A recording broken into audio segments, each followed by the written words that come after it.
অর্থাৎ সুদের হার কি বাড়তে চলেছে?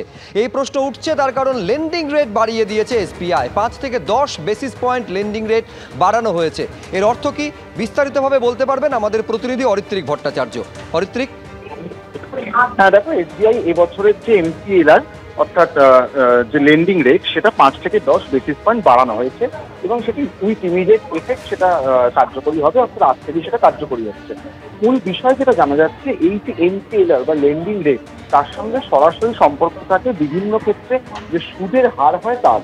সচরাচর যেটা দেখা যায় যে লেন্ডিং রেট যে যত পয়েন্ট বাড়ে তত 0.0% হিসেবে কিন্তু সুদের হারও 1-2 মাসের মধ্যে বেড়ে যায়। এক্ষেত্রে যেটা ব্যাংকিং বিশেষজ্ঞরা মনে করছেন, এসবিআই এর লেন্ডিং রেট বাড়ার স্বাভাবিক অর্থ হচ্ছে গাড়ি বা বিভিন্ন ধরনের যে পার্সোনাল লোনগুলো রয়েছে সেগুলোর ক্ষেত্রে যে সুদের হার সেটা আগামী 2-1 মাসের মধ্যে বাড়তে পারে। তার থেকেও যেটা আশঙ্কার জায়গা, সুদের হার বাড়া অবশ্যই সাধারণ মানুষের কাছে ক্রান্তিকর। তার থেকেও বড় আশঙ্কার জায়গা, এসবিআই কিন্তু দেশের সবচেয়ে বড় পাবলিক সেক্টর ব্যাংক, তারা যখন সুদের হার বাড়ায় অন্যান্য ব্যাংকগুলো কিন্তু সেই পদাঙ্ক অনুসরণ করে, এমনটাই কিন্তু দেখা যায়। সেক্ষেত্রে অন্যান্য ব্যাংকের ক্ষেত্রেও সেই সুদের হার বাড়তে পারে বলেই মনে করা হচ্ছে। যে লেন্ডিং রেট বেড়েছে সেটা বিভিন্ন স্তরের বিনিয়োগের জন্য বিভিন্ন রকম ভাবে বেড়েছে। 1 মাসের যদি বিনিয়োগ হয় সেটা 8.3 থেকে 8.35%, অর্থাৎ 0.05% বেড়েছে। আবার কোনো কোনো ক্ষেত্রে 3 মাসের ক্ষেত্রে সেটা 0.1% বেড়েছে। সার্বিকভাবে বিভিন্ন সুদের হার বাড়ার একটা আশঙ্কা তৈরি হলো। কিছুদিনের মধ্যে সেই সংক্রান্ত ঘোষণা এসবিআই তরফে আসতে পারে, এমনটাই মনে করছেন ব্যাংকিং বিশেষজ্ঞরা। ধন্যবাদ অরিত্রিক। কোনো ম্যাজিক দিয়ে নির্বাচনে জেতা যাবে না, ইডি সিবিআই দিয়ে জেতা যাবে না, কাউকে জেলে পাঠিয়েও জেতা যাবে না। ভোটে জিততে হলে সংগঠন জরুরি। শ্রীরামপুরের সভায় সুকান্ত মজুমদারের ভিডিও পোস্ট কল্যাণের। বিলম্বিত বোধোদয়, বিজেপিকে খোঁচা দিলেন কুণাল ঘোষ।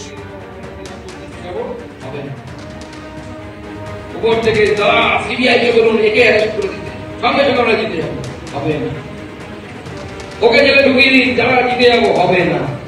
অনুব্রত মন্ডল জেলে ছিল না, আছে কিনা জেলে? বীরভূম জিতেছি আমরা, কারণ আমাদের শাস্ত্রে বলে বীর ভোক্তা বসে। আপনি আপনার সম্পত্তি খেতে পারবেন, আপনি পরিশ্রম করে যদি সফলতা তৈরি করতে পারেন তাহলে জিতবেন। যদি পরিশ্রম করে তৈরি করতে না পারেন, যে যাকে চ্যালেঞ্জ করতে আপনাকে আপনার লড়াই আপনার সামর্থ্য অনুসারে আপনার পুরুষার্থ অনুসারে করতে হবে। আমাদেরকে পুরুষার্থ অনুসারে করতে হবে, তবেই আমরা জিতবো, নচেত জিততে পারবো না।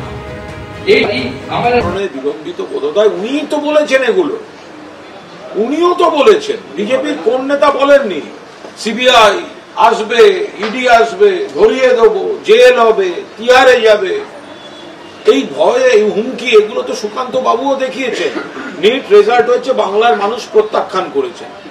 সুকান্ত বাবু ভাবুন, বীরভূম জেলা, অনুব্রত মন্ডল, তিহার, কন্যা, তিহার, সেই বীরভূমেও তো ধুয়ে মুছে গেছে বিজেপি, হেরেছেন তো 2টো আসনে। তো সুতরাং আপনাদের এই প্রতিহিংসার রাজনীতি, অপবাদের রাজনীতি, কুৎসার রাজনীতি আপনারাই করেছেন। আজকে এসব বলে কি? আমরা তো গোড়ার থেকে বলেছি আপনারা ভুল করছেন। আজকে বিলম্বিত বোধোদয় হচ্ছে আপনাদের।